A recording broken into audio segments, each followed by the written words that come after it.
आप सबको जानकारी में है, 12 नवंबर को अक्टूबर को अभी हाल ही में दिल्ली में केंद्र सरकार के साथ हम सब गोरखा के जो प्रतिनिधि और सांसद विधायकगण थे, एक अच्छा डायलॉग टॉक स्टार्ट हुआ है।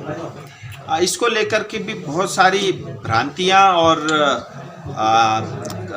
जनता को भ्रमित करने वाले कुछ जो है बातें भी की जा रही है। लेकिन आपके सामने मैं आपके माध्यम से जनता को ये जरूर संबोधन करना चाहूँगा। मुझे लगता है ये वार्ता अपने आप एक ऐतिहासिक वार्ता थी। वो उसका कारण ये था कि उसके लिए हमको किसी तरह का कोई विरोध प्रदर्शन नहीं करना पड़ा, कोई धरने की आवश्यकता नहीं पड़ी। हाँ, कुछ लोगों ने धरना किया था, लेकिन फिर भी मतलब विशेष धरने की या बंद करने की या स्ट्राइक की बगैर इन सब की मुझे लगता है ये अच्छी पहल हुई है। और 12 तारीख को करीब सवा घंटे तक ये डायलॉग चला और अच्छी बात ये थी कि अध्यक्षता स्वयं गृह मंत्री जी कर रहे थे। मुझे लगता है इससे बड़ा फोरम और हमारी समस्याओं को डिस्कस करने के लिए एटलीस्ट हिंदुस्तान में तो नहीं है। और दूसरी बात, डूअर्स के प्रतिनिधि भी उसके अंदर में थे और हमें ये मन में था कि शायद ट्रेपेटर टॉप ना हो, पश्चिम बंगाल ना आए। पश्चिम बंगाल ने भी अपना एक रिप्रेजेंटेटिव भेजा हुआ था और हम सब, मैंने ही स्वयं स्टार्ट किया था। हमारी जो समस्या, हमारी जो मांग है, मैंने स्पष्ट रूप से यही कहा कि मैं जनता का प्रतिनिधि हूँ, मैं सांसद बाद में हूँ। जनता के प्रतिनिधि होने के नाते ये मेरा पहला कर्तव्य और फर्ज है कि जो मेरी जनता चाहती है, जो मेरी जनता की चाहना, वो मैं आपके सामने रखूं। और ईमानदारी से मैंने अपना विषय रखा। फिर उसके बाद एक एक करके हमारे सब साथियों ने, हमारे अध्यक्ष जी से लेकर के सबने भी अपने अपने विषय रखे और गृह मंत्री जी ने हमारी सबकी बात अच्छे से सुनी। क्योंकि पश्चिम बंगाल की तरफ से एक रेजिडेंट कमीशन आए थे, जो जनरली कमिश्नर सब स्टेट के अपने अपने दिल्ली में रिप्रेजेंटेटिव होते हैं। पूजा के कारण शायद चीफ सेक्रेटरी या होम सेक्रेटरी नहीं आ पाए, तो उनको भेजा गया, ऐसा हम मानते हैं। तो गृह मंत्री जी ने ये कहा कि एक बार जो है हम एक वार्ता और जो है नवंबर में करेंगे, जिसमें उन्होंने स्पष्ट रूप से कहा है कि पश्चिम बंगाल की तरफ से कोई सीनियर ब्यूरोक्रेट उसके अंदर में रहे, जो निर्णय लेने की या हाँ ना करने के पक्ष में हो। तो मुझे लगता है ये इससे अच्छा शुरुआत मुझे लगता है नहीं हो सकता। और स्थायी राजनीतिक समाधान हो, इसके बारे में हमारे सब जनरली आप किसी भी गोरखा नेता से पूछोगे, वो गोरखालैंड की बात कहेगा। मैं ये नहीं कहूँगा कि नहीं कहा, हमारे सब लोगों ने बहुत अच्छे से विषय को भी रखा, उसकी आवश्यकता को लेकर के सब चीज़ें स्पष्ट रूप से सामने रखी गई। और केंद्र सरकार को भी हमने कहा कि आपने भी स्थायी राजनीतिक समाधान कहा है और इसको लेकर के बहुत विस्तृत रूप से चर्चा हुई। इसी तरह 11 जनजाति को लेकर के भी मुझे लगता है बहुत अच्छे से चर्चा हुई, क्योंकि इस पूरे बैठक में आरजीआई की तरफ से और साथ ही ट्राइबल मिनिस्ट्री की तरफ से भी लोग वहाँ पे अफसर मौजूद थे। अच्छी पहल है, समय बहुत लगा है और इस बैठक करने में भी बहुत समय बीता, ये भी मैं जानता हूँ। लेकिन हमारी मांग भी बहुत सरल नहीं है और बहुत छोटा मोटा नहीं है, इसीलिए समय लगना भी ये स्वाभाविक है। मैं इतना जरूर कहूँगा कि देखिए, जहाँ तक मैं अपनी अलायंस पार्टी को और हमारे नेताओं को जानता हूँ, हम सब लोग एक साथ हैं, एक सूत्र में हैं और हम सब ने ये निर्णय लिया है कि जो जनता की अपेक्षा होगा हम वही बात कहेंगे, वही बात सामने रखेंगे। और उससे नीचे अगर कोई कॉम्प्रोमाइज़ करने की बात आएगी तो हम डायलॉग में शामिल नहीं होंगे। मुझे लगता है इससे बड़ी बात और कोई हो नहीं सकती और अपने आप में ये मुझे लगता है हम सब ने जो फैसला किया ये बड़ी बात होनी चाहिए।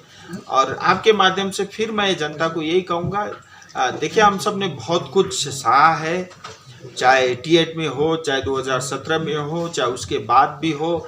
आज भी देखिए, इस पूरे क्षेत्र में भारत का संविधान पूरी तरह लागू नहीं है, पंचायत चुनाव की व्यवस्था नहीं है, यानी जो ग्रास रूट डेमोक्रेसी पूरी तरह जो है विलुप्त है। और हम, ऐसा लगता है जैसे हम किसी के भीख पे पल रहे हों ऐसी अवस्था मुझे लगता है हम सब के लिए ठीक नहीं है। उस अवस्था से हमारा ये क्षेत्र आगे निकले, विकसित हो और बहुत तेजी से आगे बढ़े, और साथ ही हमारी गोरखाओं को विशेष करके जो आइडेंटिटी से लेकर के जो बार बार एक इश्यूज आता है। अभी कुछ दिन पहले भी मैं कलकत्ता में सुन रहा था किसी टेलीविजन के अंदर में।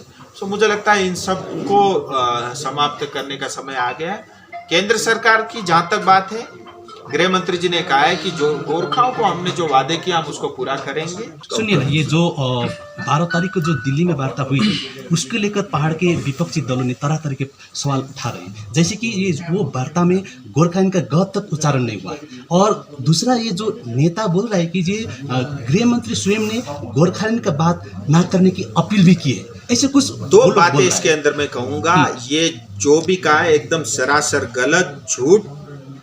एक बात स्पष्ट कहना चाहूँगा, वैसे इन सब बातों का उत्तर देने की भी आवश्यकता मुझे नहीं है, बट फिर भी आपने पूछा है किसने क्या क्या, मैं उस पर नहीं जाऊँगा। मैं आपकी इज्जत करके इसका उत्तर का जरूर दो चीज़ें मैं जरूर कहना चाहूँगा।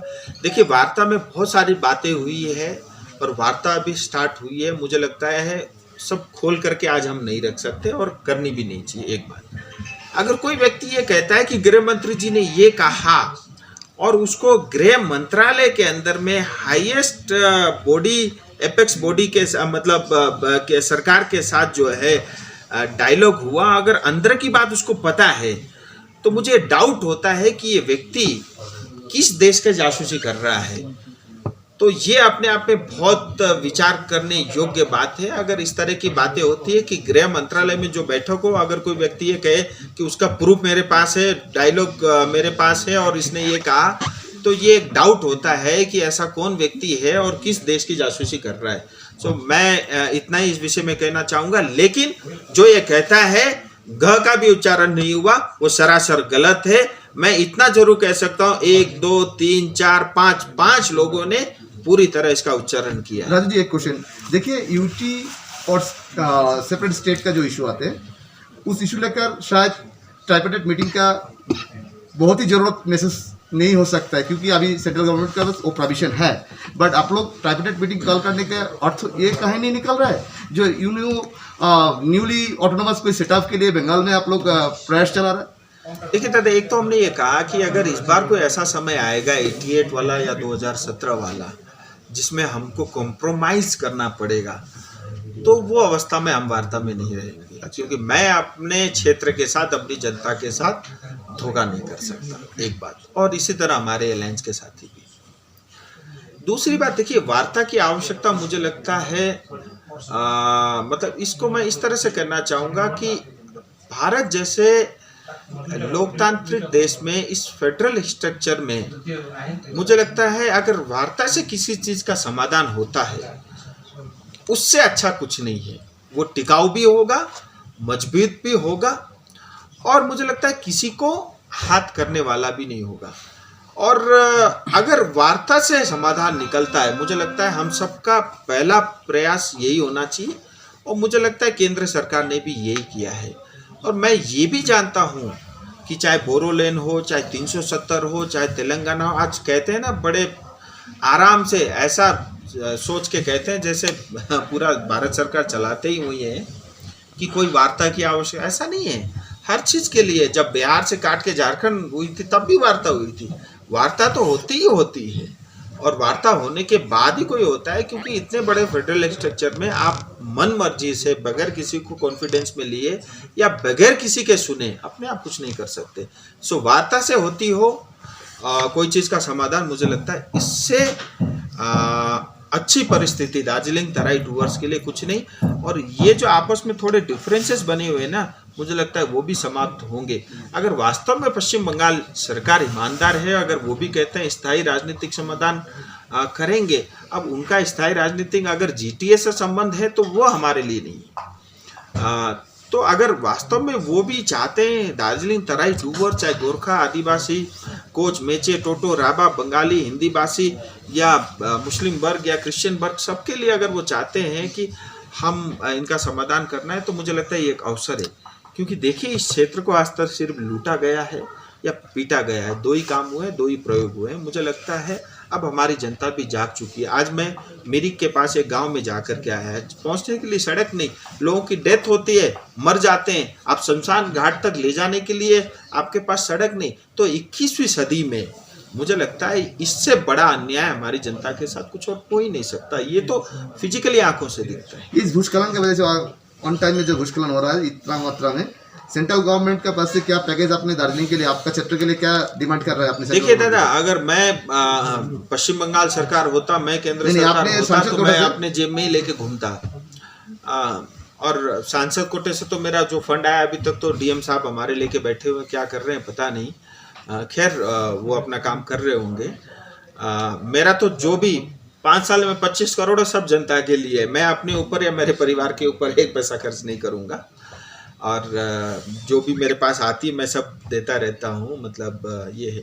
लेकिन मैंने 2-3 चीज़ें ज़रूर कहा है। मैंने कल प्रधानमंत्री जी से रिक्वेस्ट किया है कि जिन लोगों के घर इसमें लैंडस्लाइड में मतलब बहे हैं, टूटे हैं, उनको आवास योजना के अंतर्गत उनका घर बनाने के लिए, और जिन लोगों की डेथ हुई है, मृत्यु हुई है, उनको फाइनेंशियली कुछ सपोर्ट करे, और साथ ही जो घायल लोग हैं उनको भी कुछ फाइनेंशियली मदद करे। इसी तरह मैंने ममता दीदी से भी निवेदन किया, अब कल आ रही हैं, अब देखते हैं अगर कुछ वो घोषणा करती है तो मुझे लगता है अच्छा है। और मैं भी अपने मेरे से जो बन सकता है, मेरे जेब में जो भी है थोड़ा थोड़ा मैं भी कर रहा हूँ।